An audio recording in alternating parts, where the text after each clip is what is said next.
Hey, everybody. Welcome to So Many Sequels, your book club for movies. I'm Josh. I'm Garrett. And I'm David. Today on the show, we are still in Rob Reiner Month.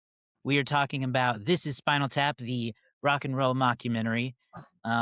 Maybe the first of its kind. Did anyone even look into that? Is it the first of its kind? It is, from what I did a very little research or Wikipedia search, it did say that it was one of the ones that really kind of launched the mockumentary genre. I certainly believe it. I mean, it came out in 1984. So well before mockumentary style stuff was popularized like it is today. It feels like every other sitcom is like a mockumentary style thing. Yeah. But we're talking about This Is Spinal Tap. Be sure you subscribe to the show if you haven't done that yet. On YouTube, Spotify, you can get the video there, or you can get the audio wherever you get podcasts. So go do that. SoManySequels.com has all those links and our past episodes. Yeah, you can join our Discord. You can watch all the other movies we've talked about this month. Rob Reiner Month, we're covering The Princess Bride, A Few Good Men, This Is Spinal Tap, and Stand By Me. So it's gonna be a good month of movies, I think. Rumor And has so it far. that if you subscribe to the Discord, your podcast volume will go up to 11. Rumor has it. That's what. Wow. That's pretty crazy. I have no evidence one way or another. That's like when they put the YouTube album in everyone's phones. Remember that? Yeah. This changed your phone. All right, let's talk about the movie here. Letterboxd says, This Is Spinal Tap shines a light on the self-contained universe of a metal band struggling to get back on the charts, including everything from its complicated history of ups and downs, gold albums, name changes, and undersold concert dates, along with the full host of requisite groupies, promoters, hangers-on, and historians, sessions, release events, and those special behind-the-scenes moments that keep it all real. That was a long one. David, what was going on when this movie came out? How did it do? Well, you have to People go back to flock to the mockumentary. Yes. You got to go back to March 2nd of 1984 when this movie released. It was obviously the very beginning of Rob Reiner's directing career. He'd been in film and television as an actor prior to this, obviously. But this was his first directed film. And it kind of came about as, he was friends with sort of the principal actors of the movie. And they had this bit already created. And then they decided to make a movie out of it. And here you get to March 2nd, 1984. It releases in just 3 theaters. This is kind of the definition of a cult classic because throughout its run in 1984, it was never in very many theaters. Its most theaters was April 18th, I believe, of 1984, when it was in 206. So word of mouth was quite large for this movie, and that's probably why it got to that many at that point. Was probably people saying, "Hey, when are you going to get Spinal Tap? Call them to theater. When are you getting Spinal Tap?" So in its debut weekend, three theaters, it brought in $30,000. Good enough to be in the number 17 spot for that weekend. The other movies coming out that weekend, you had Footloose in its third week. You had Against All Odds, Blame It on Rio, Lassiter, not about John Lasseter, but just a movie, and then Unfaithful Year. So those are some of the top movies from that debut weekend. During its run back in 1984, one second, it would go on to make $4.4 million, which is really, very solid for a movie that's never in more than a couple hundred theaters at any given time. It was the number 117 movie of 1984, the number 1 movie in 1984. 1984, great year, just for starters. Previous 1984 movies we've done, Indiana Jones and the Temple of Doom, Muppets Take Manhattan, and Amadeus, the Academy Award winner for Best Picture, I believe, that year. Yeah, look at us with the Amadeus. Wow, classy. See, we can throw that out there and not sound like a weird podcast when the only reference we have is Night at the Museum, Part 2. And we got 2 other great sequels in there as well. Great movie. So you got other great movies in 1984. Beverly Hills Cop was the number 1 movie of the year. Ghostbusters, Gremlins is also in theater that year. The Karate Kid, the first Karate Kid. Then you also have Police Academy, Footloose I mentioned a minute ago, Romancing the Stone, Star Trek 3, The Search for Spock, Splash. It's an amazing year for a movie in 1984, one of the better ones. Anyway, the movie actually had several re-releases. I won't go into all of them, but in 2025, just July of last year, they released it in theaters. sort of ahead of the sequel, Spinal Tap: The End Continues. And it made $1 million in that re-release, which means that in one weekend, it made the quarter of the money it made in 1984 alone. So obviously, $1 million isn't a ton of money for an individual movie, but that's that's a lot of money for a movie that made about $4 million in its first run. So anyway, that's all I've got for that. But let's talk about the movie itself. Yeah. Was this a first watch? Long time fans? What are we doing here? First watch for everybody? Yeah, it was a first watch for me. It was a first watch for me. Oh, it was not my first time. I'm very intrigued by this conversation now. Gentlemen, I would love to hear what your expectations were or what your thoughts were going into this, not having seen it before. Well, I'll say that, I think, high expectations because it's something that I've heard about a lot. And it's kind of like one of those movies that I feel like I absorbed a lot of it through osmosis without having to see it over the years. So I kind of knew what I was expecting in that regard. But, I didn't really know what kind of story was going to unfold. I didn't know, a lot of the cult favorite scenes and lines and all that stuff. But I had high expectations just knowing who was involved and the legacy that it's had. And, they just came out with This Is Spinal Tap 2 last year, and I believe that was well received too. So that's what I would say. I was excited to watch it. What about you, David? Yeah, same. I mean, it managed to seep its way into several elements of culture. Obviously, I feel like the main bits that I knew of were obviously these go to 11. The little Stonehenge bit I was aware Stonehenge. of. I remember my first introduction to it being, and I didn't even fully understand what they were talking about at the time. Was like I love the '80s. Did like a short bit about This Is Spinal Tap, That makes and sense. everybody was talking about how funny it was. And so, like, I knew of it, and I had seen bits and stuff, and obviously, yeah, I kind of just had a general knowledge. But I was kind of like, my expectations were sort of like, okay, this is going to be a movie from 1984, so it's going to have probably some very stuff that was very funny in the '80s. We'll see how well some of that's held up, and we'll just kind of have to see because I don't know what the rest of the movie is. I didn't even know what the plot of the movie was beyond mockumentary. So I was very excited to see kinda how it played out. Yeah, for sure. All right, so Garrett, what's your background here? How much have you seen this? To be honest, I haven't seen it a lot. I feel like when as you age, there are time frames in your life where you don't talk about it as much, and so you can't remember it as well. And this movie, for me, falls into that kind of valley. I do not remember when I watched it the first time, but it was probably sometime either in middle school and I don't remember it, or like late high school, early college for the first time. So I can't remember exactly, but what I do remember is I had the CD after I went and bought it. I bought it at a Best Buy because it Nice. was I don't remember if it was a time that it had been re-released and was being really talked about or what, but I saw it at a Best Buy, so I went and got the CD. So I remember listening to the CD in my car driving back and forth to school or work, that more than listening or watching the movie itself. Just because while I watched the movie, I really enjoyed it. It was the songs that I took away from more than the movie. So my memory mostly lies in singing the songs. Awesome. Got a favorite song? Tonight I'm gonna rock you is great. I had forgotten about I hadn't forgotten about Stonehenge, but there's another one that hit a Big Bottom. Oh my Mhm. god, that one made me laugh just hysterically. There are several on here that kind of unlocked a memory, but I need to listen to it more to kind of remember the full scene of the memory. But man, as soon as they hit Big Bottoms, I lost it. Yeah, that was Big Bottoms was pretty fun. A pretty funny song too.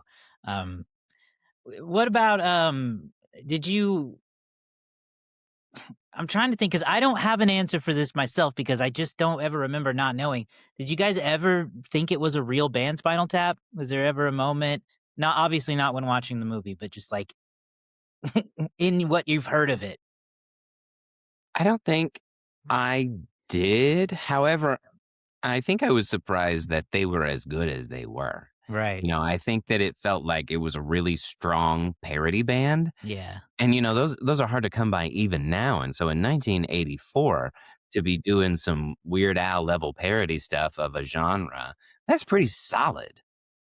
Yeah, I feel like I may have at one time in my life been confused enough to like confuse it for a different band. Like the name Spinal Tap, I thought belonged to someone, and that they might have had an actual, like if there was probably a time where I confused one like the name Spinal Tap for being a real band name.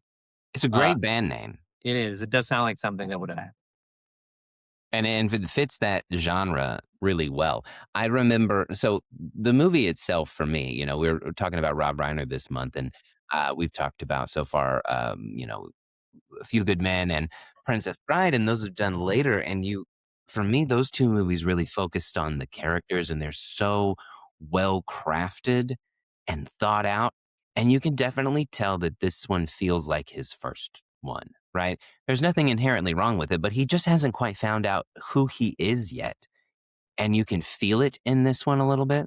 The characters don't seem as fleshed out, even though if you really pay attention, there's some subtle uh, relationship stuff going on there that is quite funny and understated throughout the whole thing. But where this shines is not in the characters, but in the Mhm. people playing the characters. You can Right. tell that all of these guys are friends and that they had this idea and that they're just going to run with it. And I think that's kind of what I've seen is like they tried to write a script, but because it was based on these characters and silly things that they had come up with, it was just like, we just got to record and improvise.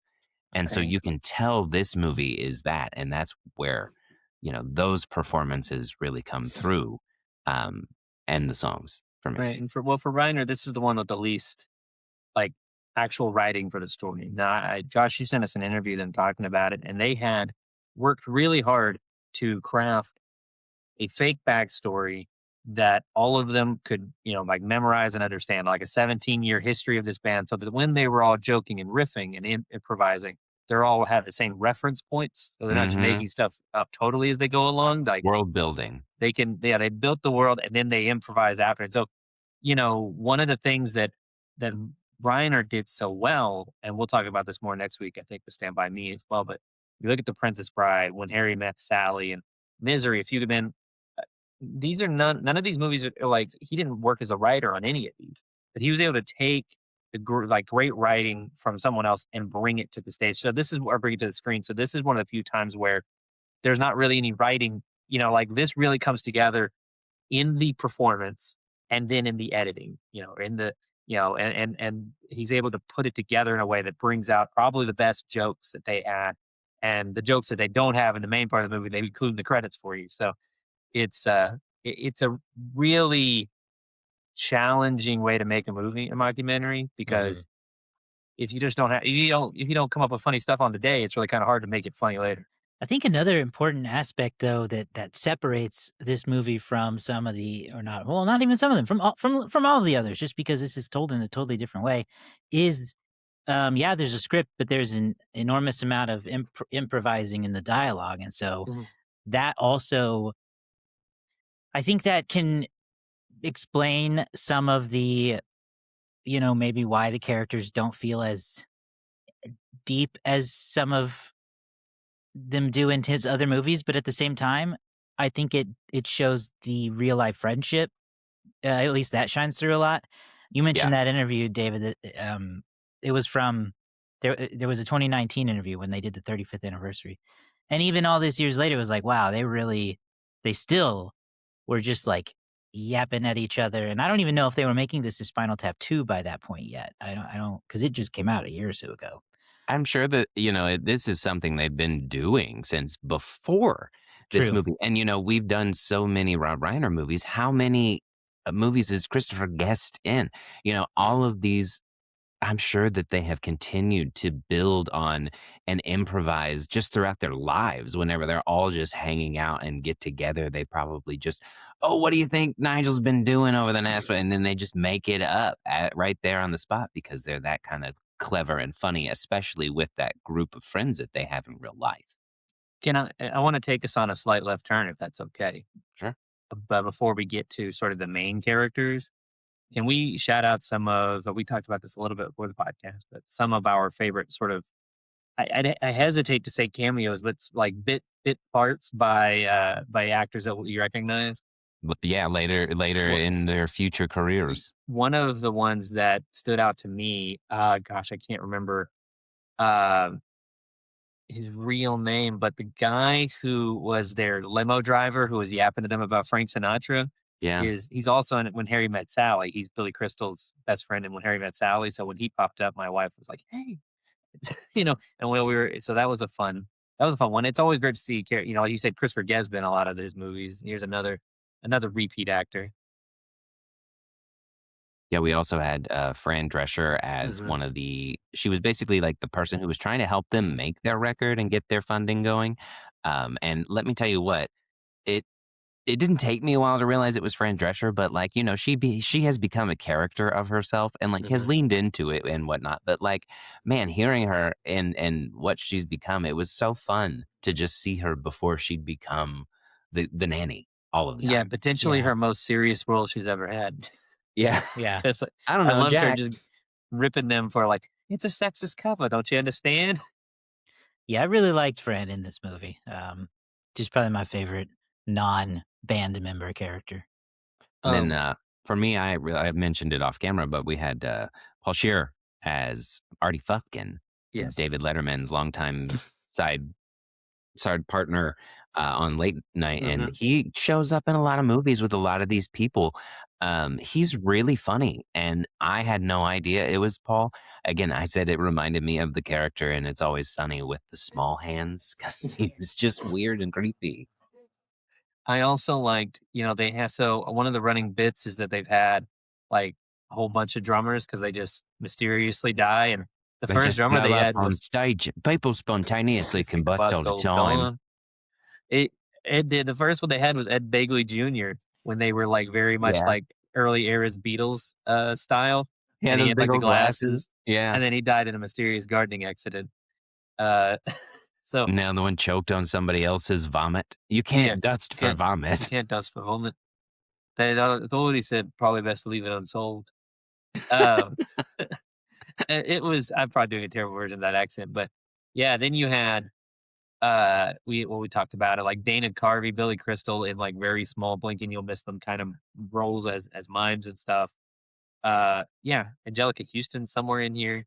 Like it's just a ton of people in this Right movie before they launched. and they all just look like normal people because that's the way it's shot. Right, yeah, I think one thing I was wondering about going into this one, just to, again, talk about expectations, because I know they've made This Is Spinal Tap too, and I know that, like, there's a lot of real celebrities in that one. I was wondering, like, "Oh, are there gonna be a lot of, musicians or famous people, cameoing as themselves?" And there wasn't, in this one. So, we're not planning to watch it for the show, but I might watch This Is Spinal Tap too, at some point, just for the sake of it, Yeah. to see kinda how that compares, 'cause I was kinda wondering if that would happen. I know that a lot of real musicians, especially rock stars, responded well to the movie. They were like, the Sydney Sweeney is his fucking Play About Us in Euphoria, like, like, "Ah!" Yeah, they Um said that a whole bunch of them, at the very least, like several, have come out and said, "Oh, that part where they get lost in backstage and they can't find their way to the stage door, like Oh my that's god. happened to them. Like that's happened to so many artists. They just get lost in the bowels of the arena." You gotta have somebody leading you there. If the locker room is too far from the stage, you gotta have somebody out there. What did you guys think of put like the final piece of the movie though? Because again, this is Rob Reiner's first one, and for me, it's an hour and 20-ish. It's It's not very short, quite. yeah. It's very short. It's not an hour and a half, but boy, it felt long for me Yeah. in some places. Um, and I think that is just because this movie doesn't really have a point. it's kind of presented as a No. documentary who's a fan of the band and is like, I'm going to make a documentary of this. So it doesn't really serve a purpose. And I also kind of feel like that shows itself. Again, that's not a negative critique. It's just noticeably different after coming off of Princess Bride and A Few Good Men. No, I think that, and I think part of what kind of makes it take a while is that there's sort of a repeated formula of interview moment, or a couple of interview moments, song, like full song in most Yeah. scenarios, a couple interview moments, full song. There's a very loose running thread of, hey, this tour is falling apart. And they eventually bring in a sort of Yoko Ono-ish stand-in character, and they get into some arguments, and it sort of deteriorates, and they split, and they come back. Like, there's a loose plot line there, but it's this. I hesitate to say it, but the musical elements, I think, drag it longer than the story really has. Like, what little real plot there is, like, it just kind of drags that out longer. You kind of see where it's going. So yeah, I think it's mostly just, it's not even about necessarily making fun of the music industry. It's more so like it becomes really revealing of the music industry, because like it's just how a lot of it how it goes for a lot of these artists, is that they have all this fame and notoriety, but they have such a little grasp on how they're even doing it, in some cases. And We've try talked to get the last about where you can. we've talked about a lot of those characters, or a lot of the characters like the band and all that. And we've talked about Rob Reiner as the director, but Rob Reiner also plays a director, a different director. He does not play himself. He is, oh God, I lost his name in the cast list here. Marty. He plays Marty DiBergi, director of the movie, with his captain or his USS Oral Sea hat, not Coral Sea. I believe that is intentional. Yes. And I have to say, he got a laugh out of me very early, almost immediately, because it opens with him like introducing the film, right? And he's like, "I'm Marty," and he does this arm crossing thing where he like can't cross his arms. He goes, and I laughed so hard because it's such a subtle joke. If you missed it, go back and watch it. He just like flops his arms down. Yes. He's so funny in subtle ways. That's what I love about him. What do you guys think of how he, I guess, plays not a version of himself, but this kind of like aloof director? He's a really good straight man for all of the silly characters that they he puts himself in scenes with, because like, and and Rob Reiner's really good at this. Rob Reiner could easily be one of the jokier characters, but you have to have someone say, why not just make 10 louder? Yeah. You have to have someone that you have to have your setup man, to say, so that you can then follow it up with, he's got 11, like it. And he does such a great job of just grounding his part of it, of being what little voice of reason there is in the movie, to set these things up. There's the line at the very end of the credits, where they show, they do a few more things where he asks Nigel if there's anything else, like if he wasn't a musician, what else do you think he could do? And Nigel sort of says, I think I could be like a salesman, maybe like a haberdasher. And he like goes on this whole thing about selling hats, and then he says, and you think you'd be happy doing that? And Nigel goes, well, what are the hours? Like you do. So like, it's just, he's so good at setting these bits up. And so I think he does a really solid job in kind of an undersung role in the movie. Because he's also the like Kenan Thompson to their Kel Mitchell. Oh he's my asking gosh. Yeah, exactly. He's just perfect at and most of he's driving the conversations in a lot of them, where he asks them, so what happened to your other drummer? What happened? You had a couple different names. When he reads them their album reviews, that part especially kind of cracked me up. Where I can't remember what it was. Yeah. Some of it.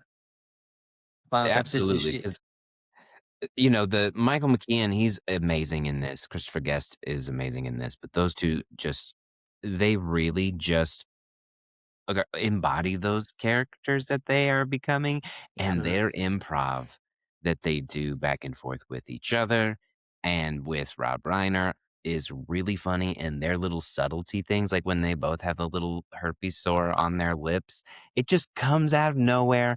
No one notices it. Yeah. It's just very understated. So that understated through line of humor that comes up throughout the whole movie is also quite entertaining for me, in addition to the over the top nature. I got distracted by a fun fact when I was looking at the cast. Derek Smalls is one of the main cast members on The Simpsons. Oh yeah, you didn't realize that He Oh, was plays Mr. Burns. He's Principal Skinner. He's Mr. Burns. yeah. He's Smithers. He's Flanders. What's Yeah, his Harry name? Shearer. Harry Shearer. Yes, yes, yes, yes, How yes. about that? yeah. I knew I No, recognized that name, but that I was one couldn't of the that place was it. one of the early ones I picked out too. And then Michael McKean, he's been in a ton of stuff, but like it's Oh, kind of yeah, hard Michael to nail McKean's down super what famous. anyone might have He's seen in him Better in. Call Saul. He's in Clue. Yeah, he's Mr. He has Green in been around Clue. forever, and he's underappreciated. Consistently so, I would say. Yeah. I think it's really cool that this movie invented the phrase up to 11. Mhm. Yeah. I just had to confirm it. If you go on IMDb, it's the only movie that you can actually rate an 11 instead of 0 to 10. Love that. So that's fun. I wonder how many cultural phrases did start from there. Like, just subtle things, because it's just improv. And so who knows if it's stuff that they've said, but they call it, a shit sandwich or something like that too. I just am curious, is that the first time somebody was like, oh, it's just a shit sandwich? I'm sure it wasn't, but like you hear those things and you go, Yeah, who is knows? that just off the top of their head? Who knows? I mean, if up to 11 was off the top of one of their heads, that's amazing. But it also seems It's like crazy when to be like, what do you mean that's the first time somebody said that out loud? that's the way that I felt about the bucket list. I Whenever know. it came around in 2011, I was like, nah, it's been You're around right. forever. No. You're right. It's crazy though. Oh, this was another funny joke that I heard in the in the interview that cracked me up, because this is a very well-regarded movie. And when they were doing this interview with the Today Show for the 35th anniversary, the guy goes, this film is in the Library of Congress. And Reiner goes, yeah, but has anyone checked it out? Which is not how the Library of Congress works, and is funny for several reasons. But come on now. That shit's funny. These guys are That's a so joke he's funny been off saying the to top. himself for a while. Yeah, they're quick, and you can tell that they just enjoy doing this with each other. And again, how many Adam Sandler movies have we reviewed for this podcast, or where I walk away and say, this movie is such and such, but you can tell that they are having fun, and Right. it comes across that way on the screen. And that is what this movie. I mean, it's a good movie, and the songs are really good, and it's really well thought out for the parts that they do. But yeah, Well, it's that category. So, and I don't want to be weird about this, but I'm just going to put this out there as well. So this movie I didn't find myself like rolling on the floor or anything like that, but I would say that I do think that this movie obviously caters to the type of person who might enjoy some recreational uh, items, Sure, the smokables maybe, drinkables. drinkables too. And so I'm sure that's also a big part of what makes it so fun. And also probably just doing like watching it with friends. Honestly, Oh, for talking sure. about it with you three now, or you three, Yeah. you two There's a third now. one? There's a third. I can't see. Andrew? Talking about it with you two and our deceased drummer has made it a little bit more fun in my memory than I was when I was sitting down watching it. That's good. There were a lot of bits where I did laugh, but it wasn't as in your face as I was expecting it to be. It wasn't quite as there were a couple moments where it's just like I felt like I was watching a real documentary for a while, Yeah, and then something funny would happen again. I agree with that. It's not often a laugh out loud movie. And I don't think it has to be. There's a lot of really it's just a lot of really subtle smart jokes, I think, is a lot of it, with some good big laughs in between here and there. All right. Well, do we want to do our final review and rating now? We ready to give it a number? Yeah.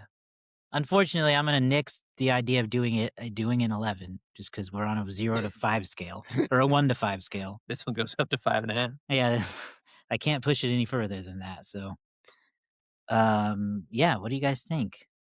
I feel like Garrett needs to go first, just because you've sat with it the longest. Yeah. So this is the first time I've seen it in quite a while, but it was certainly fun and enjoyable to go back and watch. I don't think that it was as much fun as it was when I was like middle school version, early high Mhm. school version of myself. But it made me want to go back and watch or listen to the soundtrack, and it made me laugh and appreciate the greatness that launched this career of Rob Reiner. So Mhm. I'm gonna give it 4 stars. Oh yeah, I'm gonna give 4 stars out of just a lot of respect for what it's done. Yeah, You know, similarly, I mean, I don't know. I feel like this is probably going to be controversial. I am going to give it like 3.5 yeah. because, like I said, it was funny. It was at times. It did feel like some of the songs were just kind of like too much song. Like he can't have more of a song. Like there's it's just too many music wouldn't go on for too long, Hmm. and then the bits are kind of repetitive after a bit. So I think it's 3.5. But I mean, this is a really solid starting point for any director if you put this out. Yeah. Yeah, I really enjoy it. I think I don't know that it's one that I want to rewatch all the time, but seeing it now for the first time, I see so much of like what it laid out for other movies to do. Like totally separate from anything. Last week, I I watched the Lonely Island movie, Pop Star, Mhm. Never Stopping, Hmm. and now I'm like, okay, I bet that they were like thoroughly inspired by This Is Spinal Tap. It's Yeah. another movie about a fictional band, and it's a fictional mockumentary about them being, you know, pretentious rock stars. Mhm. So it's very impactful, and it still holds up. Like I don't know, I'm watching a movie from 1984, and it still held up. The funny parts that were funny still worked. I enjoyed all that. So I'm gonna go with Garrett and give it 4 stars. So right now, the dreaded letterbox community, what do they think? Yes, let me pull up some of the most popular reviews here and see. Obviously, the most popular one just simply says 11 out of 10. Because Sure. what better way can you do it? Wonder It's Spinal Tap's one one of the louder. So Wonder much Spinal is Tap is one of the rare because there's a couple of letterboxed movies that have like special yeah, ranks and watches and things like that. Like when you do everything everywhere all at once, even if you give it the heart, it's like an eyeball or like a googly eye. right. There's a lot of these. A lot of these are just going to be favorite quotes. That because that's just what a movie Mhm. like this inspires. So we've got 5 stars. What's wrong with being sexy? I agree. That was a good quote from the movie when he said that. What's Um, wrong with being sexy? 3 stars. This piece is called "Lick My Love Pump," which So was also very funny. And then finally, 5 stars. The police said this was a mystery that was better left unsolved. Truly a great quote from the film. All right. What do you guys think the letterbox community average is? What um do we need to well, do about going first? Is it I well think look, Josh is current first. scores is Josh, you haven't scored yet, so you can go first. And then I won last week, so I'll allow Garrett to go first after Are that. we tied? We're tied at 2. Okay. We got 2 direct hits so far. I'm gonna guess 3.9.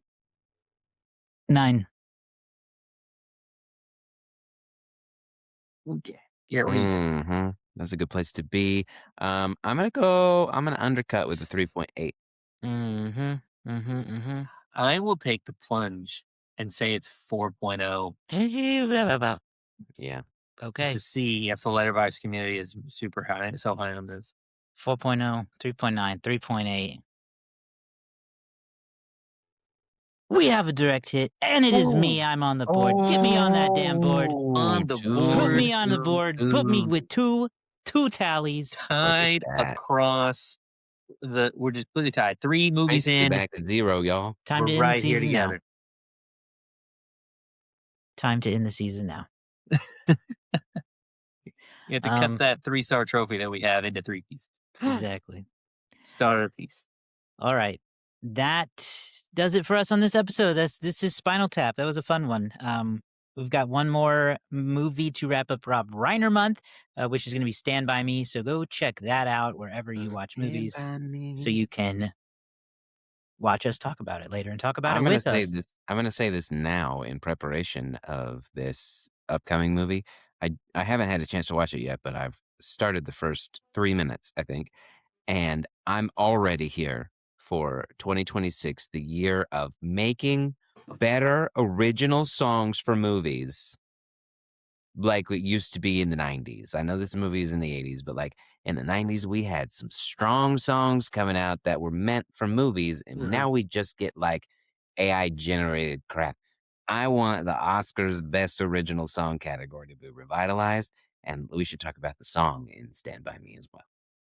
We can do Okay, that. we can We talk can do about that. that. So there's your teaser for Stand By Me coming up next. Be sure you subscribe on YouTube, Spotify, or wherever you get podcasts. You can go to somanysequels.com and find those links, where you can also connect with us on social media and our Discord to talk about movies there. We will see you guys next time. Bye.